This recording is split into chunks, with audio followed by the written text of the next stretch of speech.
तो जैसा कि लास्ट एपिसोड में हमने देखा था कि उन फैमिली पर आयरन वुल्फ गैंग ने अटैक किया, जिसमें तीनों एल्डर्स बुरी तरह से घायल हो जाते हैं, मगर उन्होंने जैसे तैसे अपने फैमिली को डिस्ट्रॉय होने से बचा लिया। वहीं दूसरी तरफ किंग यान पर्पल जी 7 डिवाइन फ्रूट को हासिल करके घर की तरफ निकल पड़ा, मगर तभी लिन रुआन नाम की बंदी उस पर अटैक करने लगती है। वेल रुआन को किंग यान के अज़ुर फ्लेम कर्मा फायर हासिल करनी थी, वहीं पर किंग यान भी इस बंदी की तेज तर्रार मूव से काफी ज्यादा इम्प्रेस हो गया। साथ ही साथ उसे इस बंदी का मून ब्रेकिंग डिवाइन बो भी पसंद आया था, मगर किंग यान के पास कोई वेपन नहीं, इसलिए इन दोनों ने बिना वेपन्स के फाइट करने का फैसला लिया।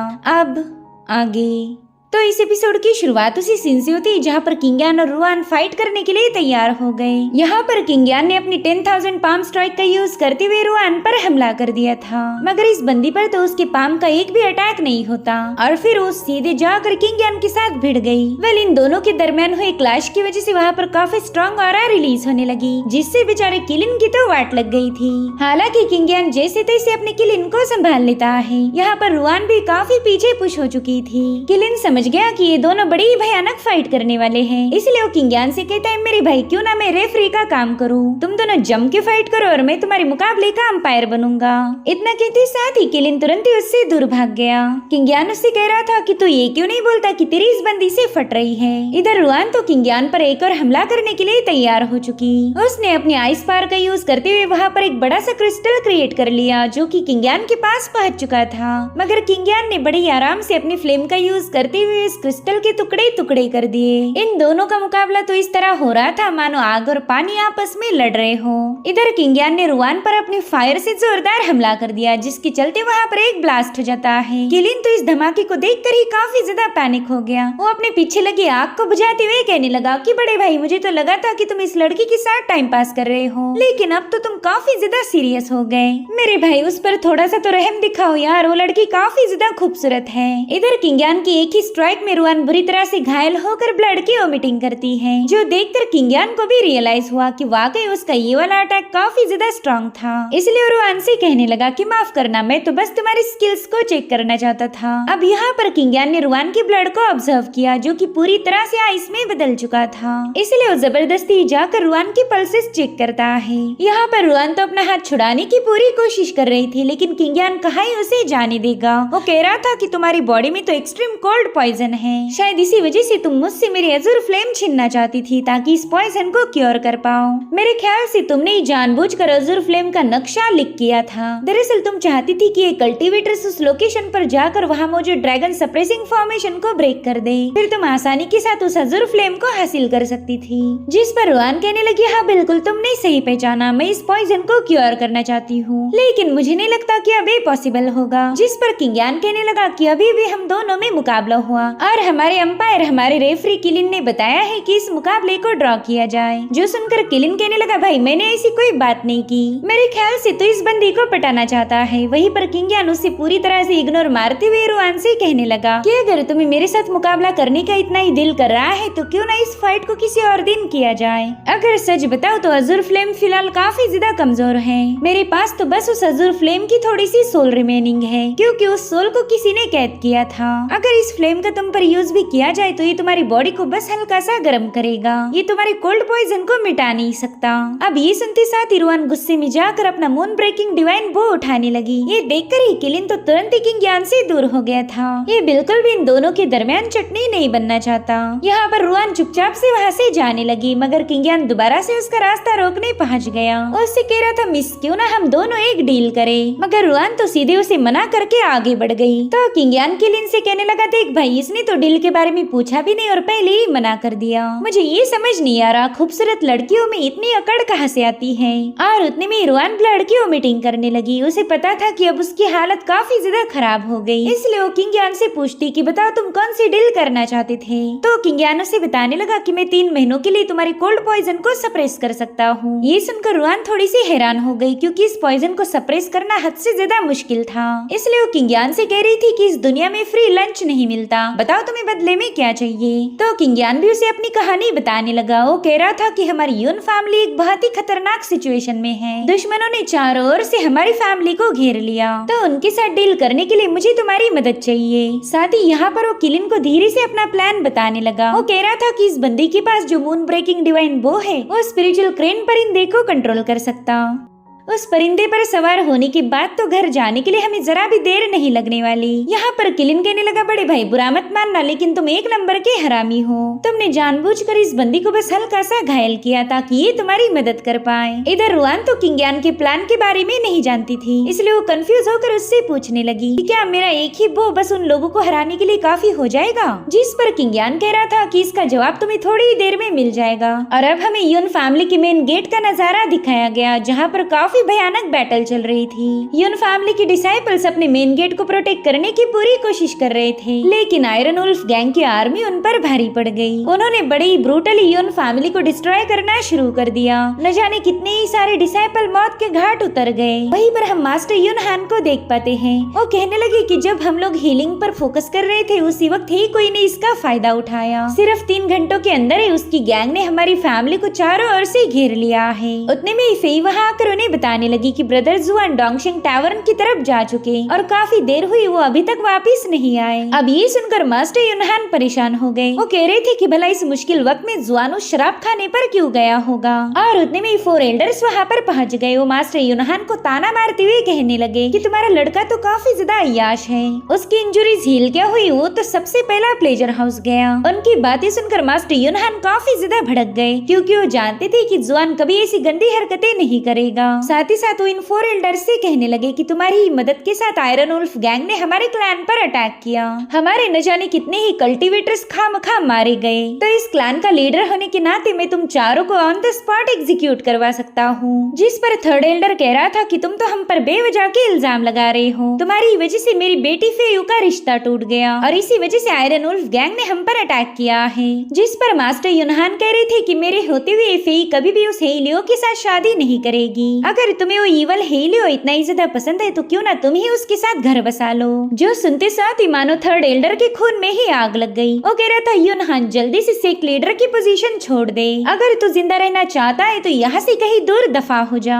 जिस पर मास्टर यूनहान जवाब देते हुए कहने लगे कि अगर मैंने लीडर की पोजीशन छोड़ भी दी तो भी ये जगह मेरे बाद किंगयान को ही मिलनी चाहिए, वही इस गद्दी का असली मालिक है। जिस पर 4th एल्डर कह रहा था कि किंगयान तो एक नंबर का डरपोक है, शायद उसे पता चला कि यून फैमिली पर अटैक हुआ, इसलिए तो वो बंदा यहाँ से भाग चुका है। और उतने में वहाँ पर एक टोर्नेडो क्रिएट होते हुए उसमें से मास्टर डाशम की एंट्री हो गई, जो कि यून फैमिली की सुप्रीम एल्डर थे। वो कहने लगे कि आयरन वुल्फ गैंग तो पहले से ही इवल थी, लेकिन तुम चारों तो उनसे भी ज्यादा गए गुजरे हो। तुमने दुश्मनों की तलवे चाटते हुए अपनी फैमिली को धोखा दिया। हालांकि चारों एल्डर्स अभी भी पीछे हटने के लिए तैयार नहीं थे। वो कहते कि चलो जल्दी से अपनी आखिरी ख्वाहिशें बता दो, क्योंकि थोड़ी देर में तुम सभी का काम तमाम होगा। जो सुनते साथ ही मास्टर यूनहान ने सोड को ड्रॉ करते हुए अपने पावर्स को एक्टिवेट कर दिया। वो कह रहा था कि आज यून फैमिली की खातिर मैं तुम चारों को मिटा दूंगा। मगर वो इन चारों पर अटैक कर पाई इससे पहले वहाँ पर हे कोई की आवाज गूंजने लगी, जो कि आयरन वुल्फ गैंग का लीडर था। वो मास्टर यूनहान से कहने लगा कि तू तो बुढ़ापे में भी काफी ज्यादा जोशीला है। इधर माउंटेन गेट पर तैनात सभी कल्टीवेटर्स आयरन वुल्फ गैंग के हाथों मारे गए। उनमें से एक बंदा मास्टर यूनहान को बता रहा था कि पैट्रियार्क हमें माफ कर दीजिए, हम अपने गेट को सिक्योर्ड नहीं रख पाए। और अब उन कल्टीवेटर्स की लाशों को कुचलते हुए वहाँ पर हे कोई की एंट्री हो गई। इस बंदे को ब्लैक क्वीन नाम से भी जाना जाता था। चारों एल्डर्स तो इस बंदे को इतनी इज्जत दे रहे थे कि मानो ये कोई देवता हो। ब्लैक क्वीन कह रहा था कि तुम्हारी फैमिली में पावर को हासिल करने के लिए काफी ज्यादा नौटंकी चल रही, जिसे देखकर तो मजा ही आ गया। वहीं पर मास्टर यूनहान उससे कह रहे थे कि ब्लैक क्वीन जल्दी से अपने इन चमचों को लेकर यहाँ से दफा हो जाओ, हमारी फैमिली की तुम्हारे साथ कोई दुश्मनी नहीं। जिस पर ब्लैक क्वीन कह रहा था कि ये तो होने से रहा, क्योंकि मुझे पता चला है कि मेरे 2 बंदे तुम्हारे हाथों मारे गए। अब तुम बताओ, मैं उनका सेक्ट लीडर हूँ, तो क्या मैं उनकी मौत का बदला नहीं ले सकता? जिस पर मास्टर यूनहान कहने लगे कि तुम्हारी आयरन वुल्फ गैंग के उन लोगों ने मुझे मारने की कोशिश की थी और इसी वजह से मुझे उन्हें खत्म करना पड़ा। तो अब तुम बताओ, तुमने उन्हें यहाँ पर क्यों भेजा था? जिस पर ब्लैक क्वीन बताने लगा कि मेरा बेटा फेई से काफी ज्यादा प्यार करता है, तो उसका बाप होने के नाते मेरा फर्ज है कि मैं फेई को उसके हवाले करूँ, ताकि मेरा बेटा हेलियो भी अपना घर बसा पाए। वहीं पर हेलियो भी फेई से कहने लगा कि मैंने ऑलरेडी 3 बार तुम्हें प्रपोज किया है, इस बार तो तुमने मेरे साथ चलना ही चाहिए। वहीं पर आयरन वुल्फ गैंग भी चीयर्स करते हुए हेलियो से कहने लगी कि जल्दी से भाभी को अपना बना लो। तो मास्टर युनहान कहने लगे कि जब तक मैं जिंदा हूँ फेई यहाँ से नहीं जाएगी, चाहे फिर तुम हमारी पूरी युन फैमिली को ही खत्म क्यों ना कर दो, लेकिन हम ये रिश्ता बिल्कुल भी नहीं होने देंगे। जिस पर ब्लैक क्वी कह रहा था अच्छा तो ये है तुम्हारा आखिरी फैसला, लेकिन अब मेरी बात कान खोल कर सुन लो, मैं यहाँ पर फेई को लेने आया था तो खाली हाथ बिल्कुल नहीं जाऊंगा।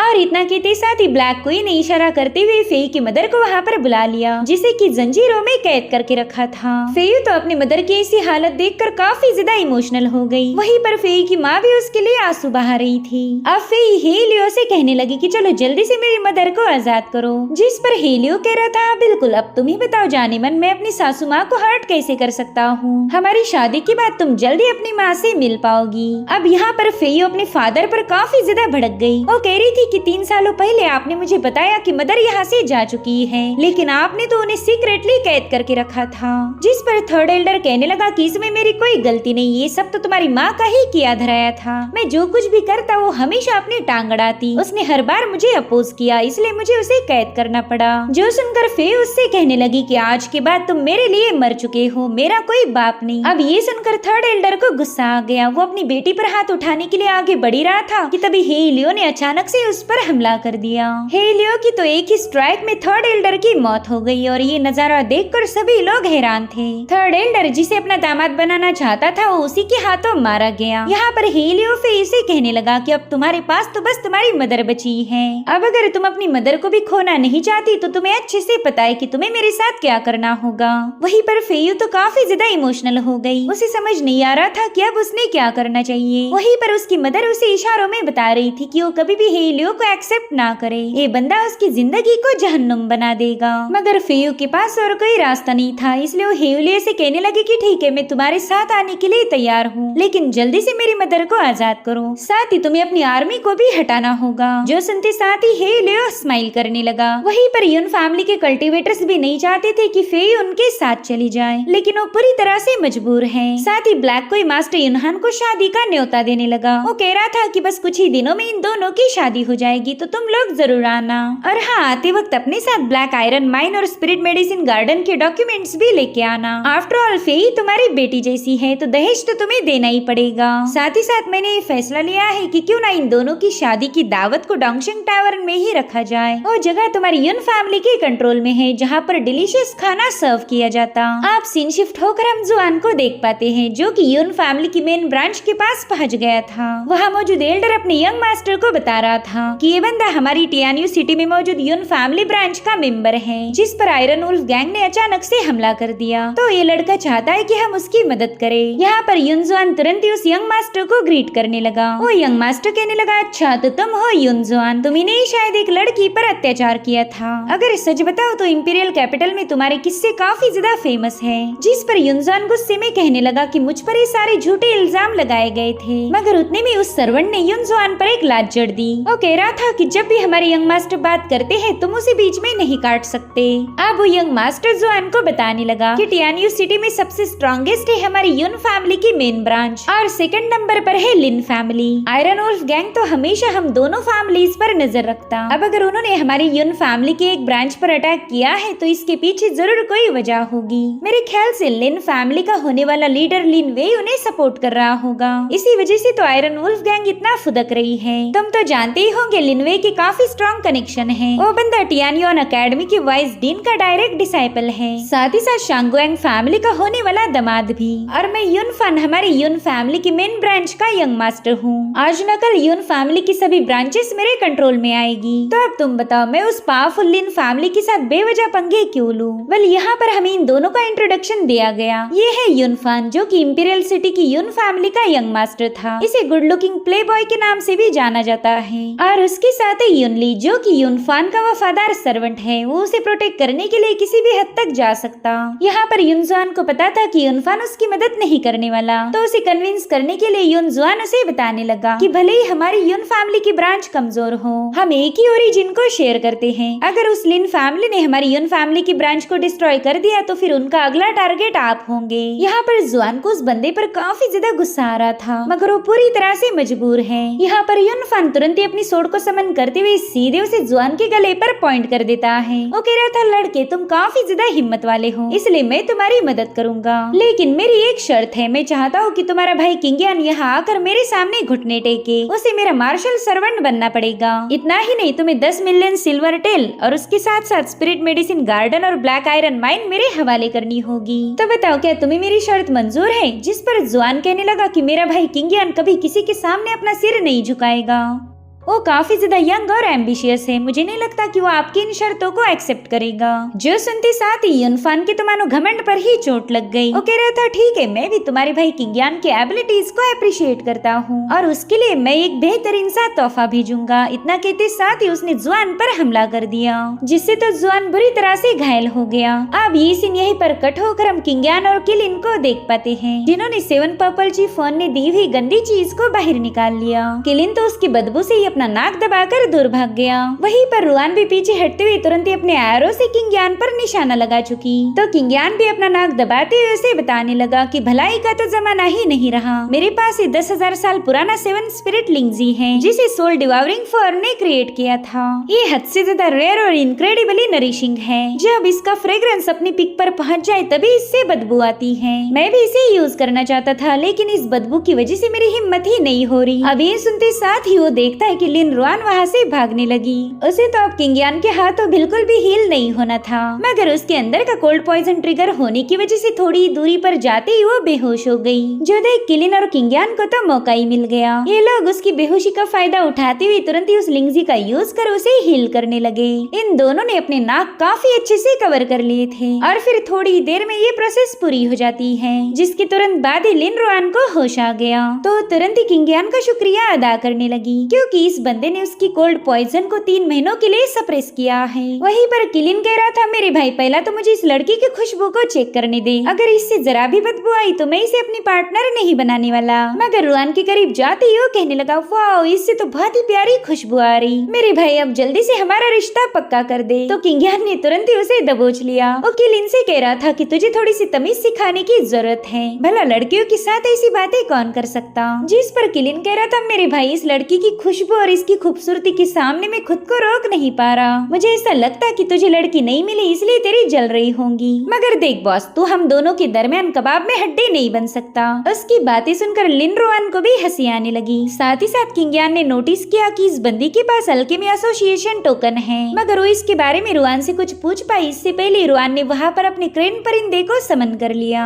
रुआन तुरंत ही अपने स्पिरिचुअल बर्ड पर सवार होकर किंगियान से कहने लगी कि चलो मुझे रास्ता दिखाओ, हम जल्द से जल्द यून फैमिली की तरफ रवाना हो जाएंगे। किलिन तो जल्दी से जाकर उस स्पिरिचुअल बर्ड के सर पर बैठ गया। वहीं पर रुआन किंगियान से कह रही थी कि मुझे कस के पकड़ो वरना तुम नीचे गिर सकते हो। और अब ये लोग फाइनली घर की तरफ रवाना हो गए। वहीं दूसरी तरफ ब्लैक को यून फैमिली से कहने लगा कि हम दुल्हन को ले जा रहे हैं, जल्द ही तुम्हें शादी का न्योता मिलेगा, तो दहेज लेकर सही टाइम पर शादी अटेंड करने पहुँच जाना। यहाँ पर फेई हेलियो से कहने लगी कि तुमने मेरी मदर को रिलीज करने का वादा किया था। वो कहने लगा, अरे हाँ, मैं तो सासू माँ के बारे में भूल ही गया। जिसके बाद तुरंत ही फेई की मदर को अपनी पावर्स का यूज करते हुए टॉर्चर करने लगा। उसकी इवल पावर की वजह से उस लेडी को काफी ज्यादा तकलीफ हो रही थी। वहीं पर फेयू काफी ज्यादा रोने लगी। उसे लग रहा था कि शायद हेलियो उसकी मदर को खत्म कर देगा, इसलिए वो रोते हुए हेलियो के सामने घुटनों पर बैठ गई। वो कह रही थी कि तुम अपने वादे को तोड़ नहीं सकते। साथ ही साथ हम देख पाते हैं कि मास्टर यूनहान फेयू की मदर को बचाने की पूरी कोशिश कर रहे हैं, मगर हेलियो ने उन पर अटैक करते हुए उन्हें तुरंत ही पीछे की तरफ पुश कर दिया। साथ ही साथ ब्लैक क्वीन ने मास्टर डाशांग पर भी हमला कर दिया था, ताकि वो बिल्कुल भी बीच में इंटरफेयर ना कर पाए। इधर हेलियो ने अपनी इवल पावर को एक्टिवेट कर दिया, जिसकी वजह से उसकी बॉडी से बहुत ही स्ट्रॉन्ग डिमोनिक एनर्जी रिलीज होने लगी। उसकी ऑरा इतनी ज्यादा भयानक थी कि वहाँ मौजूद हर एक कल्टीवेटर को तकलीफ होने लगी। अब हेलियो फेयू से कहने लगा कि तू मेरी औरत है, इसलिए तुझे मेरी हर एक बात को मानना पड़ेगा। अगर तूने मेरे हुक्म की नाफरमानी की तो तेरी हालत तेरी माँ से भी बदतर हो जाएगी। और अभी बंदा फेयू की मदर की सोल को एब्सॉर्ब करने की कोशिश करने लगा ताकि वो खुद की पावर को इंक्रीज कर पाए। साथ ही साथ ही कोई ने भी अपने बेटे को हुक्म दिया कि जल्दी से इस औरत को खत्म करके इसे अपने पति के पास भेज दो। इतना ही नहीं, उसने तो यून मैंशन को जलाकर राख कर देने का हुक्म दिया। जो सुनते साथ ही हेलियो तुरंत ही फेई की मदर को और ज्यादा तड़पाने लगा। यहाँ पर बेचारी फेई इतनी मजबूर थी कि वो चाहकर भी अपनी मदर को बचा नहीं सकती, मगर उतने में वहाँ पर हवा से भी तेज रफ्तार के साथ एक एरो पहुंच गया जो कि सीधे हेलियो के अंदर पियर्स होते हुए उसे एक दीवार पर चिपका चुका था। बस इस एक ही एरो में हेलियो का किस्सा यहीं पर खत्म हो गया। वैसे तो हेलियो के पास बहुत ही भयानक डिमोनिक पावर्स थी, मगर इस डिवाइन वेपन के सामने उसकी एक न चली। ब्लैक क्वीन को तो अपनी आंखों पर यकीन नहीं हो रहा था कि उसका चिराग मारा जा चुका। अब ये लोग देखते हैं कि उस जगह पर डिवाइन स्पेल्स क्रिएट होने लगे हैं। साथ ही साथ उस डिवाइन पावर ने एक्यूमुलेट होते हुए वहाँ पर एक फॉर्मेशन को सेटअप कर दिया। ये नजारा देखकर तो सभी लोग हैरान हो गए। उन्हें समझ नहीं आ रहा था कि इतनी गजब की पावर किसकी होगी। साथ ही साथ उस फॉर्मेशन से रिलीज होने वाली डिवाइन पावर ने फेई की मदर को तुरंत ही उन जंजीरों से आजाद कर दिया। मास्टर यूनहान तो ये सब देखकर हैरान होते हुए कहने लगे कि पता नहीं वो बंदा कौन है जिसने अचानक से यहाँ पर ये फॉर्मेशन सेटअप किया। यहाँ पर हम देख पाते कि ब्लैक कोई भी थोड़ा सा परेशान है। और अब उन्हीं में से एक बंदा कहने लगा कि अरे ये तो हमारे यंग मास्टर किंगयान है। किंगयान ने बड़ी स्टाइल के साथ वहाँ एंट्री मारते हुए सबसे पहला तो फेयू को उठा लिया। उसका हीरोइक अंदाज देखकर तो सभी के होश उड़ गए थे। साथ ही साथ रुआन भी स्पिरिचुअल क्रेन से नीचे उतरकर ब्लैक क्वीन पर अपना एरो पॉइंट कर देती है। ब्लैक क्वीन को तो उम्मीद ही नहीं थी कि उसका प्लान इस कदर फेल हो जाएगा। वो बंदा तो गुस्से के मारे अपने दांत पीसने लगा। वहीं पर हम किलिन को देख पाते हैं जो कि बड़े ही कूल अंदाज में ब्लैक क्वीन को फाइट के लिए चैलेंज कर रहा था। फाइनली यून फैमिली का हीरो यहाँ पर आ चुका है जो इस आयरन वुल्फ गैंग की वाट लगा देगा। और इसी के साथ ही जबरदस्त एपिसोड यहीं पर एंड हो जाता है। Thank you so much for watching. Bye bye, take care.